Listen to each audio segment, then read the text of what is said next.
오늘 우리가 함께 묵상할 말씀은 로마서 3장 9절에서 20절까지의 말씀입니다. 로마서 3장 9절에서 20절까지의 말씀 함께 읽고 오늘 우리에게 주시는 하나님의 은혜를 함께 나누도록 하겠습니다. 그러면 무엇을 말해야 하겠습니까? 우리 유대 사람이 이방 사람보다 낫습니까? 전혀 그렇지 않습니다.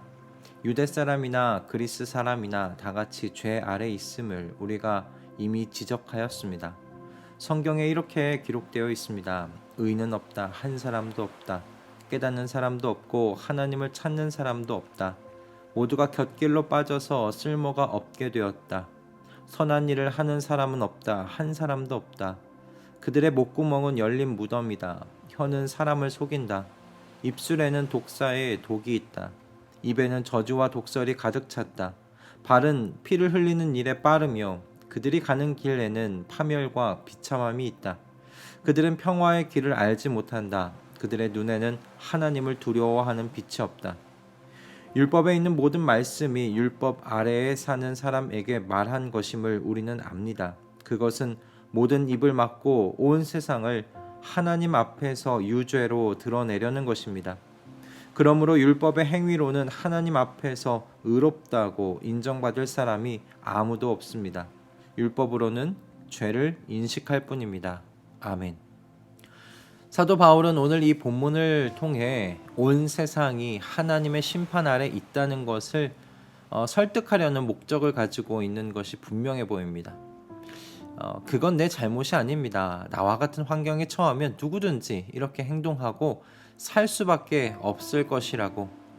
나보다 못한 사람이 얼마나 많은지 아시냐. 그렇게 항변하지 못하도록 하는 것이 지금 사도 바울의 목적인 듯해요. 의는 없다, 한 사람도 없다, 깨닫는 사람도 없고 하나님을 찾는 사람도 없다. 이 사실을 교회 밖뿐만 아니라 교회 내에서도 전하는 것 쉽지 않은 것 같습니다. 왜냐하면 교회 밖이나 아니나 대부분의 사람들은 율법의 행위, 도덕적이고 윤리적인 그런 삶의 렌즈로 자기 자신을 바라보려고 하기 때문이라 생각합니다.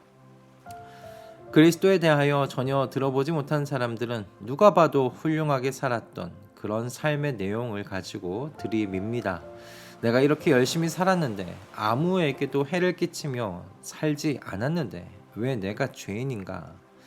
교회 밖의 사람들에게 훌륭하게 살았던 그 삶은 어쩌면 오히려 복음을 받아들이는 걸림돌이 되는 그런 아이러니로 우리에게 보여지고 있습니다.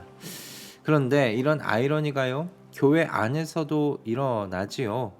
어떤 사람들을 말하는 것입니까? 교회 안에는 누가복음 15장에 나오는 마다들에 해당하는 사람들이 있습니다. 돌아온 동생을 축하하는 파티를, 그 잔치를 곱지 않은 시선으로 바라보는 그런 마다들입니다. 이 마다들은 돌아온 동생이 썩 반갑지 않았어요. 왜 그랬습니까? 자신은 성실하게 아버지 옆에서 살았기 때문이죠. 아버지의 밭을 열심히 갈았고 동생이 밖에서 돈을 흥청망청 쓰며 놀 때 자기 자신은 뜨거운 땡볕 아래에서 땀을 흘리며 밭을 일구었기 때문입니다. 그러니 아버지가 동생을 받아주고 동생을 위하여 잔치를 여는 것이 달가울 리가 없습니다. 그런데 교회 안에 이와 같은 형들이 많다는 거예요. 마다들이 많다는 거죠. 교회 안에서 이처럼 열심히 교회를 섬기고 여러 신앙생활을 열심히 했던 남들이 봐도 누가 봐도 믿음 좋고 훌륭해 보이는 이런 삶의 모습으로 하나님께 나아가려는 분들이 계시다는 말씀입니다. 그러나 사도 바울은 세상의 모든 입을 닫게 만들며 온 세상이 하나님의 심판 아래 있다고 지금 이야기하고 있어요. 사도 바울이 이렇게 이야기할 수 있는 기준은 단 한 가지입니다. 마음의 방향이 어디를 향하고 있느냐라는 겁니다. 마음의 방향이 하나님을 향하고 있는가, 세상을 향하고 있는가 하는 거예요. 그 마음이 새롭게 되어서 하나님을 찾고 있느냐는 겁니다. 하나님의 마음과 길을 깨닫고 있느냐라는 겁니다. 그 마음에 하나님을 두려워하는 마음이 자리를 잡고 있느냐라는 겁니다. 바울이 이 기준을 제시하는 이유는 율법의 행위로는요, 거룩하신 하나님 앞에 나올 수 있는 사람이 있을 수 없기 때문이죠. 행위로 하나님과 바른 관계를 여러분 이루어 보려고 애쓴다는 건 무슨 의미냐면요, 주도권, 인생의 주도권, 삶의 주도권, 그 주도권이 하나님 쪽에 있는 것이 아니라는 말씀이에요. 그 주도권은 내가 꼭 쥐고 있는 겁니다. 주도권을 내가 쥐고 하나님과 나의 관계를 내가 컨트롤해 보겠다는 그런 자기 의지적인 행동이지요. 그래서 바울은 구원은 믿음으로 받는다고 말하는 겁니다. 믿음으로라는 건 받을 자격이 없는 그 구원을 얻으려고 빈손으로 하나님 앞에 나온다는 뜻이기 때문이에요. 하나님, 저는 구원이라는 선물 받을 자격 없습니다. 저는 죄인입니다. 그러나 하나님의 은혜를 의지하여 용서해 주시는 하나님의 그 자비하심을 의지하여 하나님 앞에 나옵니다. 하나님의 인자하심과 긍휼하심으로 저를 받아주시옵소서. 언제나 중요한 기준은 마음의 변화입니다. 율법의 행위, 도덕적이고 윤리적인 삶은 매우 훌륭해 보이고요, 멋져 보입니다. 그러나 도덕과 윤리는 마음을 변화시키지 못합니다. 행동은 교정할 수 있어요. 행동은 멋있게 보일 수 있도록 포장할 수 있어요. 그러나 그 마음을 변화시키지는 못해요. 하나님을 향한 마음으로 그 마음을 새롭게 할 수는 없습니다.